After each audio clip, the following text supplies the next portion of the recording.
আসসালামু আলাইকুম প্রিয় দেশবাসী। আজ বুক ভরা ক্লান্ত মন নিয়ে আপনাদের সামনে হাজির হয়েছি। আমাদের বাংলাদেশে বড় ধরনের একটি দুর্ঘটনা ঘটে গেছে। একটি আমাদেরই বাংলাদেশের একটি যুদ্ধবিমান দুর্ঘটনায় পড়ছে। বড় ধরনের একটি অ্যাক্সিডেন্ট হয়েছে। অ্যাক্সিডেন্ট অনেক বড় ধরনের। একটি স্কুলিপার পড়ছে। অনেক শিশু বাচ্চারা ওই স্কুলে ছিল। অনেকে মারা গেছে, অনেকে হসপিটালে মৃত্যুর সাথে পাঞ্জা লড়ছে। অনেকেরই কোনো খোঁজ নাই, তারা জীবিত আছে না মারা গেছে কোনো খোঁজ নাই। তাদের অভিভাবকরা পাগলের মতো হয়ে গেছে, যার যায় সে বোঝে। তবে কিছুক্ষণ আগে একটি ভিডিও দেখলাম, আমাদের বাংলাদেশে আওয়ামী লীগের একটি অফিস ছিল ঢাকা। অনেক আগেই অফিসটাকে গুঁড়িয়ে দেওয়া হয়েছে, ভেঙে ফেলানো হয়েছে।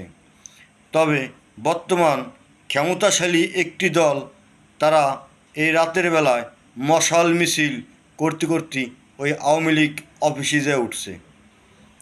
তাদের ক্ষমতা আওয়ামী লীগকে নিয়ে যাওয়া লাগছে। তবে তারা এটা বুঝতেছে না, আহারে কোন মায়ের কোল খালি হয়েছে, অনেক মায়ের কোল খালি হয়েছে, অনেক মায়ের সন্তান হসপিটালে মৃত্যুর সাথে পাঞ্জা লড়ছে। আমাদের কিসের রাজনীতি? আমাদের কিসের রাজনীতি এখন? এখন তো ওই মা বাবাকে সান্ত্বনা দেওয়ার কর্তব্য আমাদের।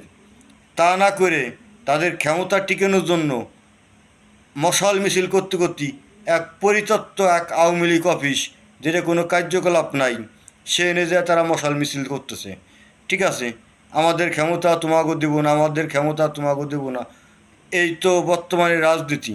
মানুষ মারা গেছে, শিশু বাচ্চা মারা গেছে, সে অনেকেরই মাটি হয় নাই, লাশ উপরে, এইটা নিয়েও আপনারা রাজনীতি করতেছেন।